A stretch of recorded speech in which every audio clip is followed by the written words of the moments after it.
नमस्कार प्यारे साथियों, डी आर ब्रदर क्लासेस के इस यूट्यूब चैनल पर आप सभी मित्रों का हार्दिक स्वागत है। साथियों, आज मैं आपके लिए लेकर आ चुका हूं पर्यावरण अध्ययन का 20वां प्रैक्टिस सेट, जिसमें हम चर्चा करने वाले हैं 30 महत्वपूर्ण प्रश्नों के बारे में। साथियों, जो प्रैक्टिस सेट है 20 प्रैक्टिस सेट हल करवा चुके हैं और इस प्रैक्टिस सेट नवीनतम पाठ्यक्रम पर आधारित है। इसमें जो नए टॉपिक शामिल किए गए उन सभी को शामिल करते हुए ये प्रैक्टिस पेपर बनाए गए थे। साथियों, आज 20वां प्रैक्टिस पेपर समाप्त होगा। इसके बाद आपको बहुत जल्द इन 20 प्रैक्टिस सेट पेपर अर्थात 20 गुना 30 600 प्रश्नों की PDF आपको अवेलेबल करवा दी जाएगी हमारे टेलीग्राम ग्रुप और व्हाट्सएप ग्रुप पे। अगर आप अभी तक नहीं जुड़े हैं तो हमारे ग्रुप से जुड़ सकते हैं। और साथियों, आपको पहले भी 400 महत्वपूर्ण EVS के प्रश्नों की PDF आपको उपलब्ध करवाई थी। उनकी वीडियो सॉल्यूशन भी हमारे द्वारा उपलब्ध करवाए गए हैं।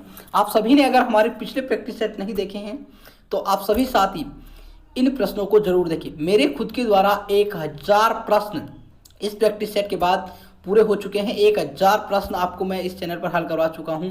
आप सभी साथी एक बार जरूर देखें, क्योंकि ये सभी प्रश्न बहुत ही महत्वपूर्ण है और आप सभी साथियों के लिए EVS एक सर दर्द का विषय बनी हुई है।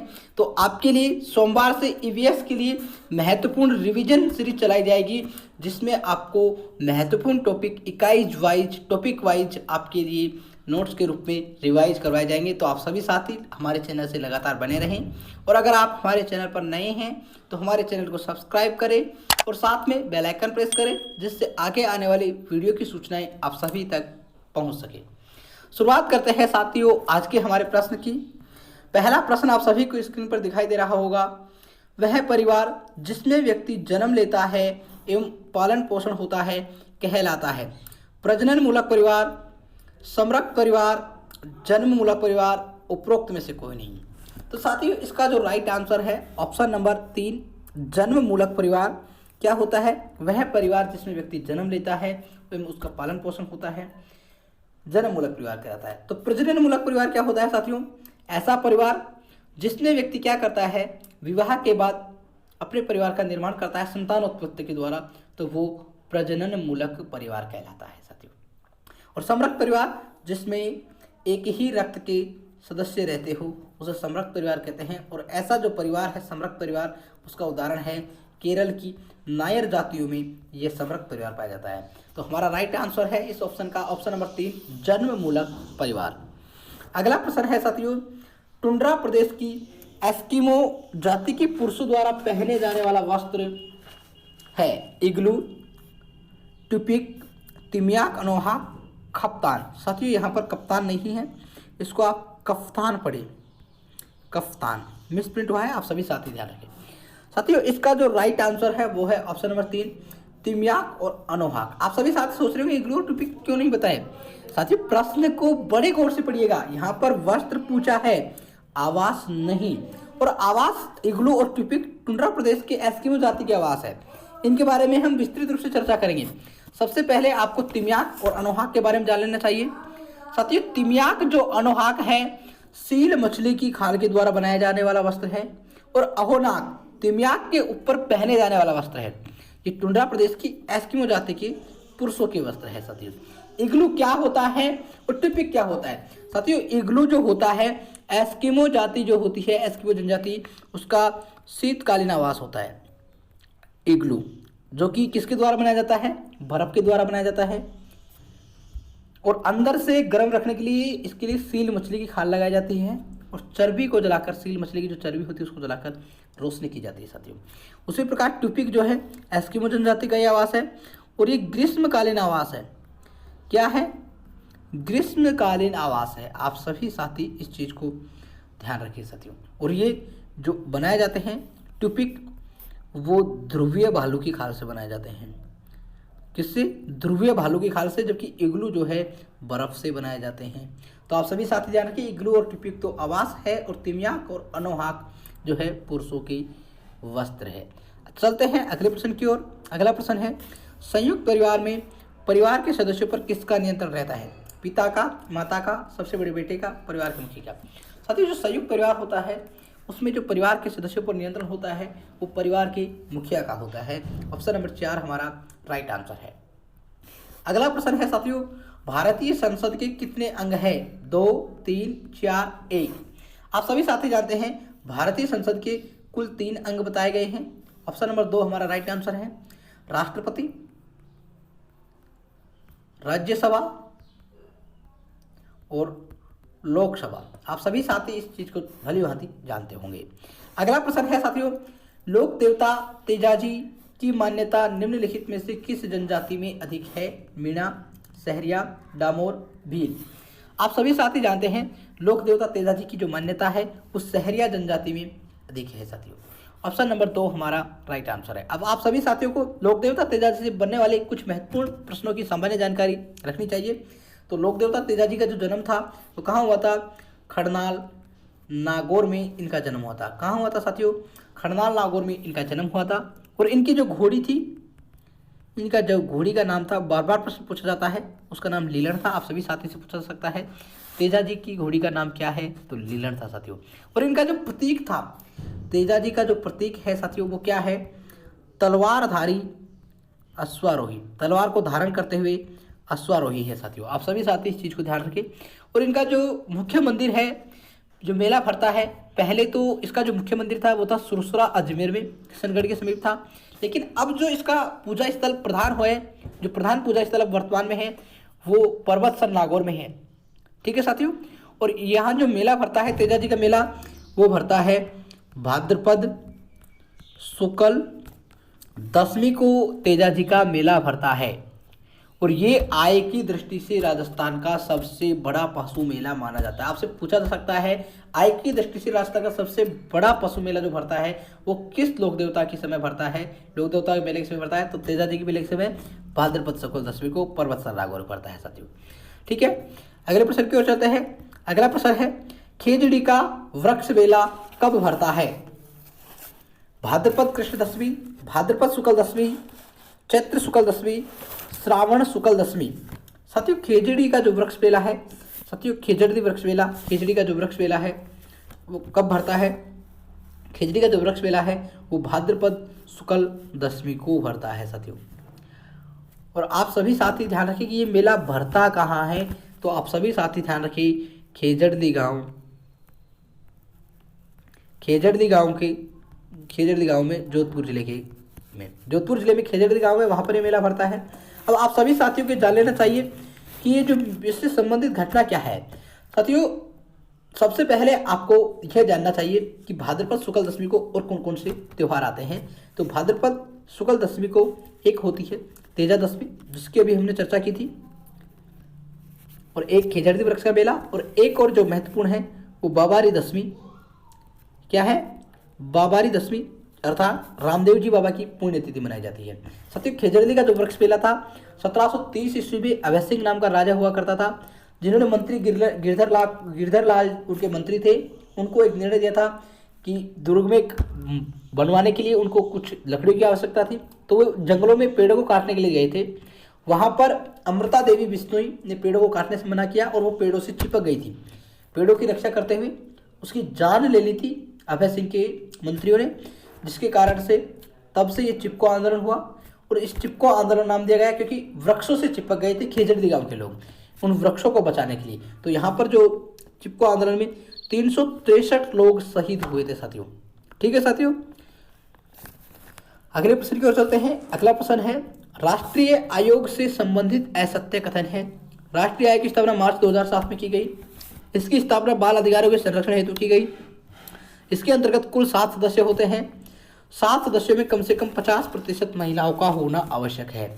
आप सभी साथियों को बता दूं, राष्ट्रीय आयोग की जो स्थापना थी मार्च 2007 में की गई थी, और इसकी जो स्थापना थी बाल अधिकार संरक्षण अधिनियम 2005 उसके तहत की गई थी। ठीक है साथियों, और कब की गई थी? मार्च 2007 में की गई थी, बिल्कुल सत्य कथन है। इसकी स्थापना बाल अधिकारों के संरक्षण हेतु की गई, बिल्कुल सत्य कथन है।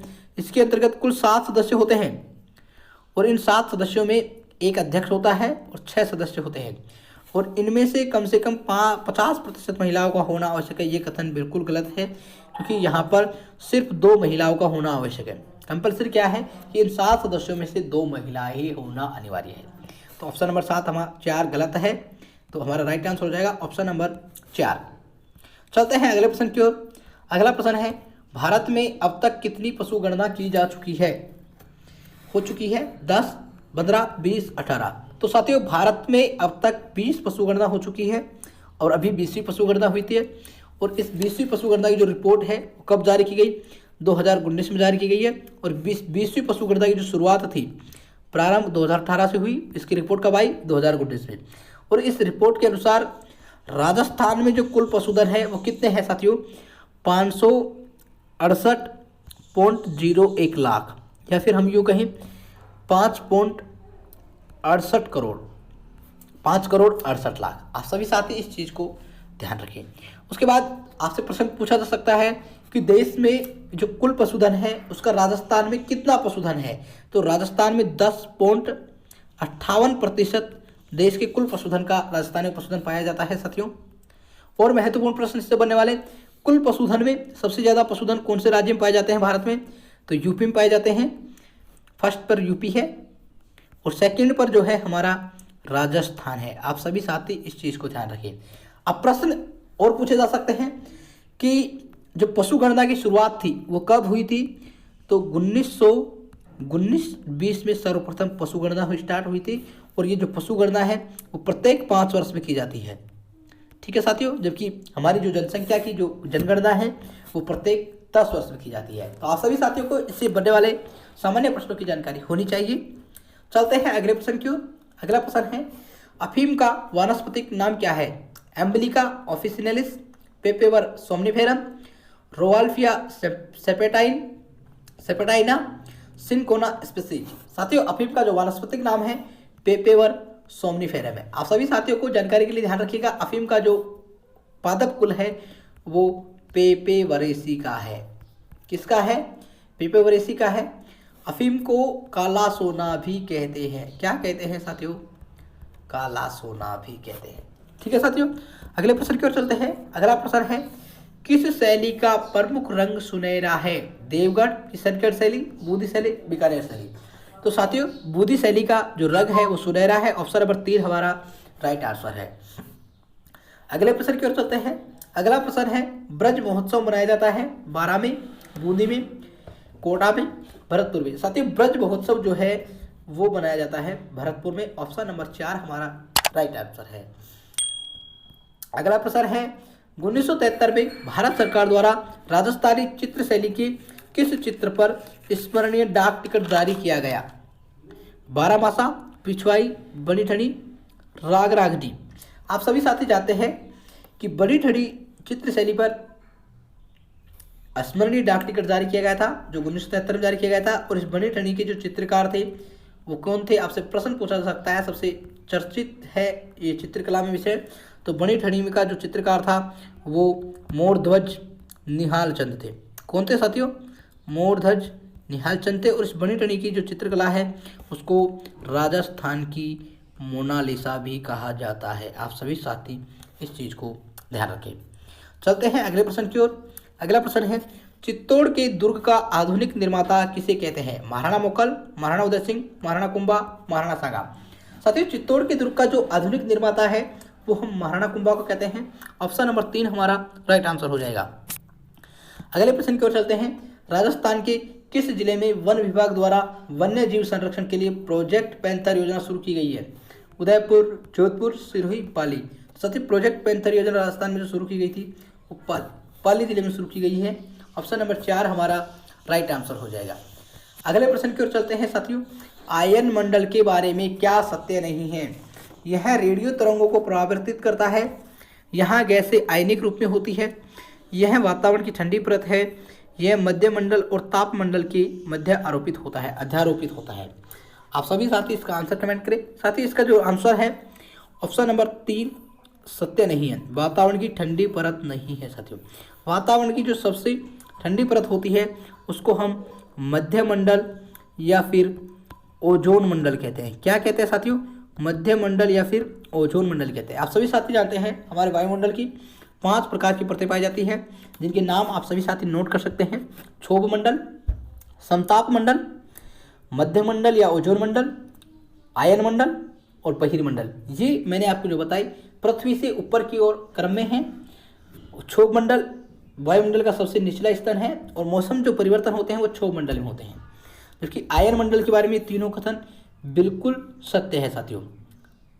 ठीक है साथियों, अगले प्रश्न की ओर चलते हैं। अगला प्रश्न है हमारा प्रश्न 10, सूची 1 को सूची 2 से सुमेलित कीजिए। साथियों यहाँ पर ये मिसप्रिंट हुआ है, आपको ये पढ़ना है सूची 1 को सूची 2 से सुमेलित कीजिए तथा सूची के नीचे दिए गए कूटों की सहायता से सही उत्तर का चयन कीजिए। सूची 1 रोग कारक, सूची 2 रोग है। सूची 1 में आपको रोग कारक दे रखे हैं जीवाणु, कवक, प्रोटोजोआ और विषाणु। इनके द्वारा कौन कौन से रोग होते हैं उनको आपको मिलाना है। ऑप्शन 1 है 1 4 3 2, ऑप्शन 2 2 3 4 1, ऑप्शन नंबर 3 3 2 1 4, ऑप्शन 4 4 1 2 3। तो साथियों इसका जो राइट आंसर है आप सभी साथियों को बता दूं, ऑप्शन नंबर 4 है 4 1 2 3। जीवाणु जो होता है, जीवाणु के द्वारा जो रोग होता है वो टाइफाइड होता है। कवक, कवक के द्वारा दाद होते हैं साथियों। प्रोटोजोआ, प्रोटोजोआ के द्वारा मलेरिया रोग होता है। और विषाणु, विषाणु जुकाम के लिए उत्तरदायी है। तो ऑप्शन नंबर 4 हमारा राइट आंसर है। अगले प्रश्न की ओर चलते हैं। राजस्थान का प्रथम मिशनरी केंद्र कब स्थापित किया गया? 1825, 35, 1860, 1885। आप सभी साथियों को बता दूं, राजस्थान का प्रथम मिशनरी केंद्र 1860 में स्थापित किया गया और ये अजमेर में स्थापित किया गया था साथियों। आप सभी साथी इस चीज को ध्यान रखें। अगले प्रश्न की ओर चलते हैं। बादामी क्रांति संबंधित है झींगा उत्पादन, मत्स्य उत्पादन, मसाला उत्पादन, बागवानी उत्पादन। आप सभी साथी जानते हैं बादामी जो क्रांति है वो मसाला उत्पादन से संबंधित है। किससे संबंधित है? मसाला उत्पादन से संबंधित है। जबकि झींगा उत्पादन से कौन सी क्रांति संबंधित है? गुलाबी क्रांति संबंधित है। आप सभी साथी इन क्रांतियों को जरूर याद कर लें क्योंकि यहाँ से प्रश्न पूछे जाते हैं। मत्स्य उत्पादन से नीली क्रांति संबंधित है और बागवानी उत्पादन से सुनहरी क्रांति संबंधित है। आप सभी साथी इन चीजों को ध्यान रखें। अगले प्रश्न की ओर चलते हैं। मत्स्य क्षेत्र का सबसे बड़ा मेला कौन सा है? पुष्कर, गोगामेडी, भरतरी, पाबूजी। साथियों मत्स्य क्षेत्र का जो सबसे बड़ा मेला है वो है भरतरी का मेला। ऑप्शन नंबर 3 हमारा राइट आंसर है। अगले प्रश्न की ओर चलते हैं। नाइट्रोजन व सल्फर के ऑक्साइड किसके मुख्य प्रदूषक है? साथियों नाइट्रोजन और ऑक्साइड, सल्फर के ऑक्साइड होते हैं, उनके द्वारा किसका प्रदूषण होता है? ध्वनि का, वायु का, मृदा का, उपरोक्त सभी का। आप सभी साथी जानते हैं नाइट्रोजन और सल्फर ऑक्साइड एक प्रकार की गैस है, इनसे क्या होता है? वायु का प्रदूषण होता है। चलते हैं अगले प्रश्न की ओर। अगला प्रश्न है। प्रयोग करना आकलन का एक संकेतक है। हम प्रयोग करते किसी चीज को, उसको आकलन किया जा सकता है, आकलन का एक संकेतक है। इसके प्रयोग के द्वारा हम आकलन कर सकते हैं। निम्नलिखित में से कौन सा एक प्रयोग करने संबंधी संकेतक का आकलन करने का सबसे उपयुक्त तरीका है? आप किसी प्रयोग का आकलन करना चाहते हैं तो उसके आकलन के लिए क्या संकेतक सबसे महत्वपूर्ण है? किस प्रकार का संकेतक? चित्र पठन, सृजनात्मक लेखन, निदर्शन प्रदर्शन, निर्देशन प्रदर्शन, हस्तपरक गतिविधियां। आप सभी साथियों को बता दूं इसका जो राइट आंसर है वो हस्तपरक गतिविधियां है। हाथ के द्वारा की गई गतिविधियों के माध्यम से कोई व्यक्ति प्रयोग कर रहा है तो वो संकेतक आकलन के लिए सबसे उपयुक्त तरीका है। ठीक है साथियों, अगले प्रश्न की ओर चलते हैं। निम्नलिखित में से सबसे उपयुक्त शिक्षण विधि है विचार गोष्ठी एवं श्रुतलेख, श्रुतलेख एवं दिया गया कार्य, विचार गोष्ठी एवं कार्य योजना, व्याख्यान एवं श्रुतलेख। साथियों इसका जो राइट आंसर है ऑप्शन नंबर 3 विचार गोष्ठी एवं कार्य योजना। साथियों विचार गोष्ठी में क्या होता है? जो छात्र होते हैं वो आपस में अपने विचारों को एक दूसरे को आदान प्रदान करते हैं, जिससे व्यक्ति विचारों में चर्चा कर पाते हैं, अपने तर्क स्थापित कर पाते हैं और इसमें व्यक्ति अपने जो पढ़ा हुआ है उसको बाहरी जीवन से जोड़ने का प्रयास करते हैं। कार्य योजना में व्यक्ति खुद करके सीखते हैं। ठीक है साथियों, तो हमारे जो सबसे उपयुक्त शिक्षण विधि है विचार गोष्ठी और कार्य योजना है। अगले प्रश्न की ओर चलते हैं। अगला प्रश्न है। मस्तिष्क उद्वेलन विधि मूलतः किसके विकास के लिए प्रयुक्त की जाती है? समस्या समाधान, शारीरिक विकास, कल्पना एवं सृजनात्मकता, आध्यात्मिक विकास। साथियों जो हमारी मस्तिष्क उद्वेलन विधि है विचारोवेश विधि, तो वो हमारी कल्पना एवं सृजनात्मकता के लिए प्रयुक्त की जाती है साथियों। ठीक है, अगले प्रश्न की ओर चलते हैं। अगला प्रश्न है। जीवन मूल्य किसका आवश्यक अंग है? जीवन जो मूल्य होते हैं हमारे किसके आवश्यक अंग है? व्यवहारिक उद्देश्य, प्राप्य उद्देश्य, कौशल, लक्ष्य। साथियों जो जीवन मूल्य होते हैं उनको हम हमारे वातावरण में रहकर प्राप्त करते हैं, तो ये एक प्रकार से प्राप्य उद्देश्य है। ऑप्शन नंबर 2 हमारा राइट आंसर है। अगले प्रश्न की ओर चलते हैं। निम्न में से प्रक्षेपित सामग्री नहीं है। साथियों प्रक्षेपित सामग्री नहीं है अर्थात अप्रक्षेपित सामग्री है film, opaque projection, bulletin board, film खंड। साथियों जो प्रक्षेपित सामग्री नहीं है वो है बुलेटिन बोर्ड, एक प्रकार की अप्रक्षेपित सामग्री है। अगले प्रश्न की ओर चलते हैं। अगला प्रश्न है। पर्यावरण अध्ययन विषय में छात्र के अधिगम स्तर का पता लगाने हेतु सर्वोत्तम उपाय है। आप पर्यावरण अध्ययन में छात्र के अधिगम स्तर का पता लगा रहे हैं तो उसके लिए सर्वोत्तम उपाय क्या है? वार्षिक परीक्षा, सतत मूल्यांकन, प्रायोगिक परीक्षा, मौखिक परीक्षा। आप सभी साथी जाते हैं अधिक विस्तार का पता लगाने हेतु सर्वोत्तम जो उपाय है CCE सतत मूल्यांकन है, निरंतर रूप से मूल्यांकन है। अगले प्रश्न की ओर चलते हैं। अगला प्रश्न है हमारा वीडियो प्रोजेक्टर और टेलीविजन ये क्या है? सॉफ्टवेयर उपकरण है, हार्डवेयर उपकरण है, सिस्टम एनालिसिस उपकरण है, उपरोक्त में से कोई नहीं। साथियों वीडियो प्रोजेक्टर और टेलीविजन जो है एक प्रकार के हार्डवेयर उपकरण है। ऐसे उपकरण जो हम जिनको हम हाथ से छू सकते हैं वो हार्डवेयर उपकरण कहलाते हैं साथियों, ठीक है। अगले प्रश्न की ओर चलते हैं। पत्थरों के चितेरे के नाम से कौन विख्यात है? गोपाल सैनी, अर्जुन प्रजापति, कृपाल सिंह शेखावत, महेंद्र सिंह। साथियों पत्थरों के जो चितेरे हैं उनके नाम से विख्यात अर्जुन प्रजापति है। ऑप्शन नंबर 2 हमारा राइट आंसर है। अगले प्रश्न की ओर चलते हैं। अगला प्रश्न है जयपुर जिले में मानपुर माचेड़ी को विकसित किया गया है। जो जयपुर जिले में मानपुर माचेड़ी को विकसित किया गया है वो किसके रूप में किया गया है? सॉफ्टवेयर कॉम्प्लेक्स के रूप में, चमड़ा कॉम्प्लेक्स के रूप में, हार्डवेयर कॉम्प्लेक्स के रूप में, हैंडीक्राफ्ट कॉम्प्लेक्स के रूप में। साथियों मानपुर माचेड़ी को जो विकसित किया गया है वो चमड़ा कॉम्प्लेक्स के रूप में विकसित किया गया है। अगले प्रश्न की ओर चलते हैं। आज का अंतिम प्रश्न है और बहुत महत्वपूर्ण प्रश्न है। व्यापक मूल्यांकन का सार निहित है। पढ़ोगे लिखोगे बनोगे नवाब, खेलोगे कूदोगे बनोगे खराब, हंसोगे बोलोगे बनोगे जनाब, खेलोगे पढ़ोगे बनोगे जनाब। आप सभी साथी जानते हैं सतत एवं व्यापक मूल्यांकन में व्यापक शब्द में क्या क्या निहित है। अगर आपको पता है तो आप इस प्रश्न का बड़ी आसानी से जवाब दे पाएंगे। साथियों व्यापक में बालक की शैक्षिक और सह शैक्षिक गतिविधियां दोनों शामिल होती है। तो आप सभी साथी जानते हैं खेलना और पढ़ना दोनों ही शामिल है। तो खेलोगे पढ़ोगे जनाब ऑप्शन नंबर 4 में है। ऑप्शन नंबर 4 हमारा राइट आंसर है, ठीक है साथियों। आज का हमारा प्रैक्टिस सेट समाप्त होता है। साथियों 20 प्रैक्टिस सेट 30-30 प्रश्नों के बिल्कुल नवीनतम पाठ्यक्रम पर आधारित थे, पूरे हो चुके हैं।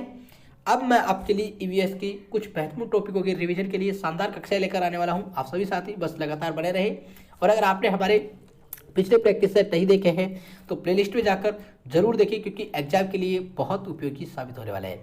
धन्यवाद साथियों। आपको वीडियो कैसा लगा कमेंट बॉक्स में कमेंट करके बताइएगा। अगर अच्छा लगा है तो अपने सभी साथी दोस्तों के साथ शेयर जरूर कीजिएगा। आप हमारी सेवा से संतुष्ट हैं तो औरों को बताइएगा। अगर आपको कुछ असंतुष्टि नजर आ रही है तो आप सभी साथी हमें बता सकते हैं कमेंट बॉक्स में। अपेक्षित सुधारात्मक सुझाव लिख सकते हैं। मिलेंगे साथियों फिर से अगले बेहतरीन वीडियो में। तब तक के लिए आप सभी साथियों को शुक्रिया।